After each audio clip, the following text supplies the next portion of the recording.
वन्दे देवमुमापतिं सुरगुरुं वन्दे जगत्कारणं वन्दे पन्नगभूषणं मृगधरं वन्दे पशूनां पतिं वन्दे सूर्यशशङ्खवन्दिनयनं वन्दे मुकुन्दप्रियां वन्दे भक्तजनं श्रयं च वरदं वन्दे शिवं शङ्करं नारायणं नमस्कृत्यं नरं चैव नरोत्तमं देवीं सरस्वतीं व्यासं ततो जयमुदीरये। सरस्वती नमस्तुभ्यं वरदे कामरूपिणी विद्यारम्भं करिष्यामि सिद्धिर्भवतु मे सदा। परम मंगलमय परात्पर अखिलेश्वर अकारण करुणा वरुणालय भक्तवांछाः कल्पतरुः तडिन्दित विनिन्दित पट पीताम्बरधारी श्री शिव महापुराण भगवान शिवजी को प्रत्यक्ष वाङ्मय प्रतिमूर्ति श्रीमद् शिव महापुराण आउनुभएका समस्त वृद्ध आमा बुबा साथैमा भाइ बहिनी र साथैमा सानीमा ठुलीमा र समस्त बन्धुगण एवं मित्रगण सम्पूर्ण भक्तहरूलाई मेरो सादर प्रणाम। भन्नुहोस् हर हर महादेव। श्रावण महिना प्रारम्भ भयो। श्रावण महिनामा जति सकिन्छ भगवान शिवजीको कथा श्रवण गर्नु, यानी कि शिवलाई जान्नु।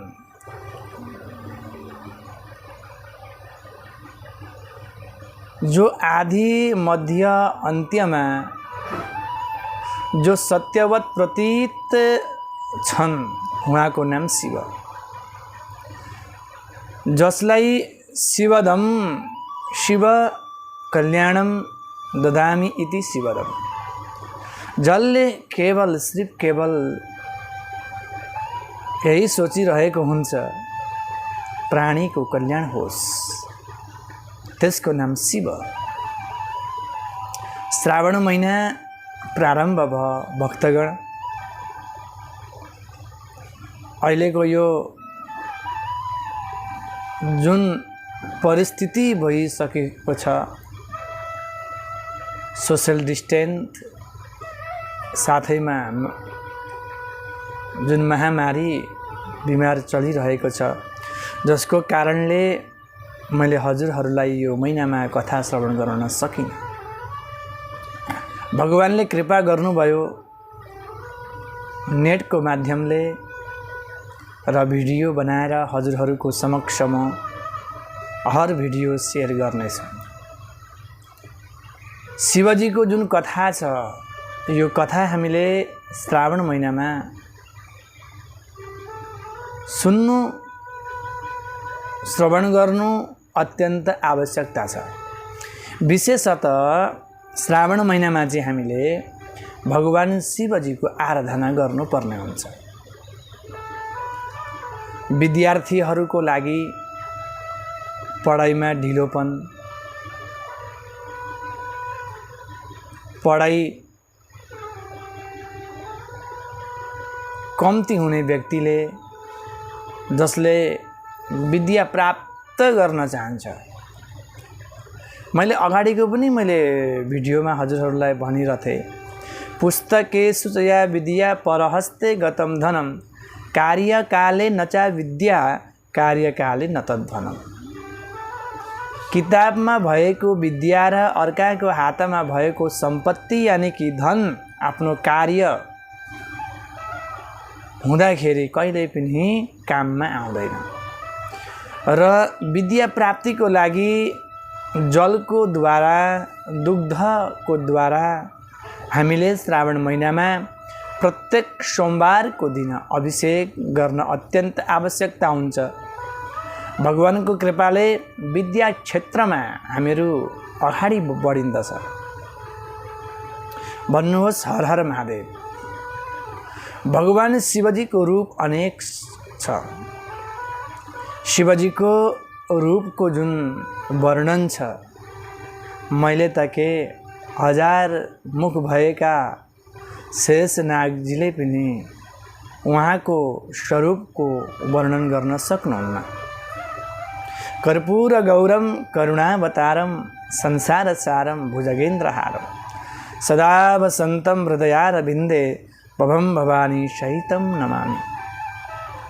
करुणादायक, दीनदायक, दीनदयालता भगवान शिवजी को स्वभाव, भगवान शिवजी को शांत स्वभाव, भगवान शिवजी को उग्र स्वभाव भक्त को अनुग्रह को लागि छैन। जब जब शिवजीले कृपा गर्नुहुन्छ भक्तहरूलाई, भगवानले अनेक वेशमा, अनेक रूपमा आफ्नो वेश धारण गरेर भक्तको कल्याण गर्नुहुन्छ। शिवजीको जुन महिमा छ, एउटा सुन्दर कथा छ, भिलको कथा। एउटा भिल रहेछ, भिलका छोराछोरी पनि रहेछन्, भिलका श्रीमती पनि रहेछिन्। भिलको कर्म यही रहेछ जङ्गलमा जानु, मृग आदिको वध गरेर ल्याएको जुन मांस छ, त्यो मांसले आफ्नो परिवारलाई पालन पोषण गर्नु। प्रातःकाल उठेर वनतिर जानु, बेलुका पख घरतिर आउनु। एक समयमा भिलले हातमा धनुष र बाण लिएर कम्मरमा बाटामा तिर्खा लाग्छ कि भनेर एउटा घडामा जल लिएर सुदूर वनको जब प्रस्थान गरो, सुदूर वनको प्रस्थान गर्दाखेरि दिनभर बितो, शिकार प्राप्त भएन। भिलले मनमा ठानो, यदि म अहिले घर गए भने मेरा छोराछोरी, मेरी श्रीमतीहरू भोकै हुन्छन्, मैले शिकार लिएर त जानु नै पर्ने हुन्छ। र भिलले विचार के गरेछन् भन्दाखेरि आज रात्रिकाल म यही जङ्गलमा विश्राम गर्नेछु र एउटा वृक्ष माथि भिल चढे र चारै दिशामा हेरिरहन्छन्। भिलको कर्मै हो शिकार गर्नु। कतिखेर मृग आउँछ र त्यो मृगलाई म आफ्नो बाणले आघात गरेर वध गर्नु, हातमा धनुष बाण लिएर बसिरहेका छन्। सायंकालको अवधि भयो, छेउमा सरोवर रहेछ, वृक्षको छेउमा एउटा मृग कि श्रीमती मृगिणी पानी पिउनको लागि जब सरोवरमा आइन्, त्यतिखेर भिलले मृगिणीलाई देखेर अत्यन्त हर्षित भएर प्रसन्न मुद्रामा हातमा धनुष र बाण लिएर मृगिणीतिर ताक्न थालेछन्। दैव संयोगले त्यो वृक्ष त बिलुवाको वृक्ष रहेछ, बिलुवा वृक्ष रहेछ। बिलुवा वृक्षमा बसेर जब मृगिणीतिर जब ती भिलले धनुष बाणले जब ताक्न थाले, कम्मरमा बानिरहेको जल तल खसेछ र संयोगले त्यो बिल्व वृक्षको फेदमा भगवान शिवजीको प्रतिमा रहेछ, शिवलिङ्ग रहेछ। शिवलिङ्गमा त्यो जल खस्यो। भिलले जब बाण छोड्न आँटिरहे त्यतिखेर बिल्व वृक्षको एउटा पत्र शिवजीको लिङ्गमाथि जब चढ्यो, भिललाई केही पनि थाहा छैन। मृगिणी जब जल पिउनको लागि आइन्, मृगिणी भन्न थालिन्, हे भिल, हजुरको कर्मै त्यस्तो हो। हजुरले मलाई वध गर्न चाहनुहुन्छ केही छैन, वध गर्नुहोस्। यदि मेरो शरीरले कसैको परोपकार हुन्छ भने म त प्रसन्न छु। तर हे भिल, म हजुरलाई एउटा बिन्ती गर्छु। घरमा छोरा छन्, छोरी छन्। मैले भनेर आइरहेछु बाबु हो, म आउँछु अनि आएपछि सँगै बसौँला, सँगै खाउँला भनेर मैले आशा दिएर आएको छु। यदि म गइनँ भने मेरा छोराछोरी, मेरा श्रीमान तडपिने छन् र म हजुरलाई वचन दिनेछु, त्रिवचन दिनेछु। म मेरो परिवारमा गएर म मेरा छोरालाई म सम्झाउनेछु, मेरी पुत्रीलाई म सम्झाउनेछु, श्रीमानलाई म सम्झाउनेछु। सबैलाई सम्झाएर म यही सरोवरमा म आउनेछु अनि मेरो वध गर्नुहोला र हजुरले आफ्नो परिवारको पोषण पालन गर्नुहोला भनेर बिन्ती जब गरिन्, भिलले पनि मनमा विचार गरे, ठिकै छ, तिमी जाऊ न त, तर सुन चाँडै गरेर आउनु। प्रथम प्रहर व्यतीत भयो। द्वितीय प्रहरमा त त्यही मृगिणीको बहिनी त्यही सरोवरमा जब आइन्, आउँदाखेरि भिलले पनि मनमा विचार गरेछन्, आज त मेरो त शुभ दिन पो रहेछ। अब म कसरी हुन्छ यो मृगिणीलाई वध गर्नेछु। त्यही बेलामा भिलले पनि जब आफ्नो हातमा धनुष र बाण लिएर जब मृगिणीलाई वध गर्नको लागि जब धनुष र बाण हातमा लिँदा भए, त्यो बेलामा भगवानको कृपाले गर्दाखेरि भिलले कम्मरमा राखेको जुन जल थियो घडामा, त्यो जल पुनः हलियो र भगवान शिवजीको लिङ्गमा त्यो जल चढो। भिललाई केही पनि थाहा छैन।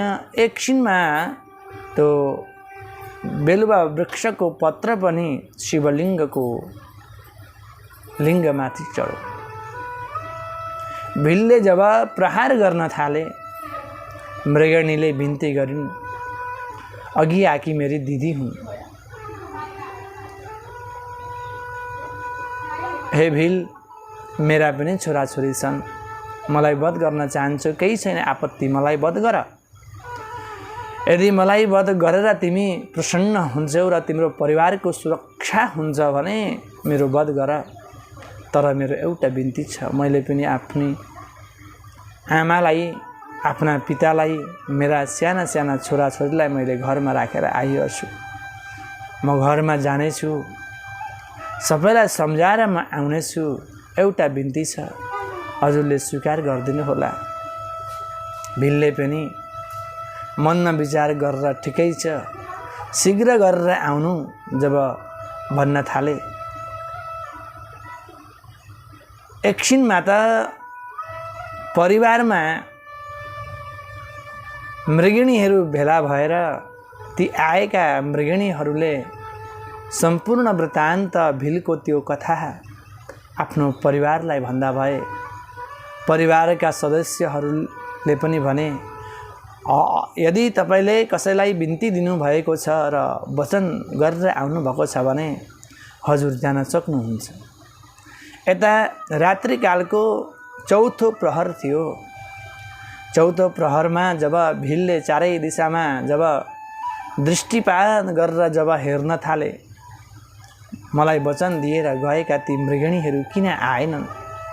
हेरिरहेको बेलामा चौथो प्रहरमा भगवान शिव शङ्करको कृपाले गर्दाखेरि भिलले कम्मरमा भिरेको घडाको जुन जल थियो, त्यो जल पुनः भगवान शिवजीको लिङ्गमाथि खसियो र एउटा बिल्वपत्र पनि खसियो। भगवानको अनुकम्पा, भगवानको अनुग्रह त्यो भिलमाथि जब हुन लाग्यो, भिलको मन पनि परिवर्तन हुन थाल्यो।